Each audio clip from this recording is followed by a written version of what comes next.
Hi, I'm Lisa Catalano and welcome to Foundations of Photoshop. This is a beginner's level class, and if you've never used Photoshop before, you should be able to follow along. If you have used the program before but still find it confusing, I think this class can help you understand how and why things work the way they do. Photoshop is a very complex program and very deep. It's not something that you can pick up in one class for sure.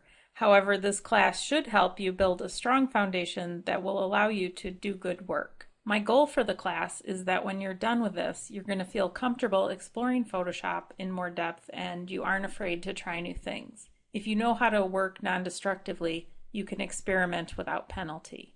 I've recorded this class using Photoshop version CS6. But I tried hard to make sure this class would still work for people with the previous version, CS4 or CS5. If you're earlier than that, it might be hard to follow along. There are one or two exercises that might not work for you if you're not using Photoshop CS6, and a few things might behave a little different, but I try to point out the differences in the movies, so you shouldn't have any problem using this class.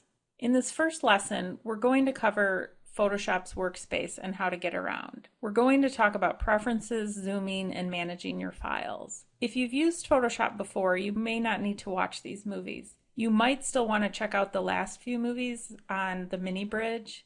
This is something that I didn't use in Photoshop CS5, but I've become a recent convert and I really love using it now, so you might want to check those out. In Lesson 2, we're going to talk about everything related to image size and cropping.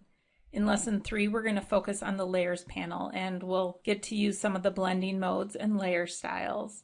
In Lesson 4, we're going to talk about simple selections and masks.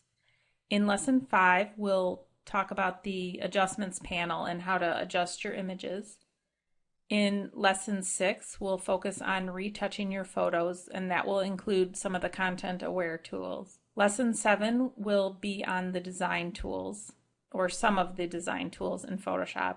And then the final lesson, Lesson 8, we will pull all of our knowledge together and work on making an image composition. I've provided the images for all of the projects in this class, and you should be able to get those in Step 2. So make sure you download them if you want to follow along.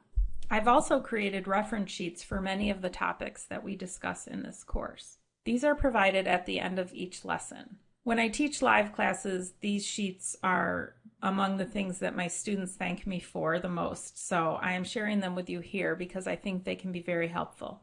They'll provide you with a description of all the tool options and also the important shortcuts that you want to remember for the different commands. Speaking of shortcuts, I want to point out that I'm working on a PC.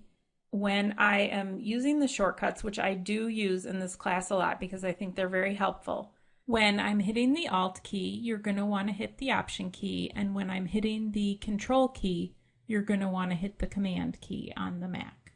I hope you enjoy the class. If you're ready, download the files for this lesson and let's get started.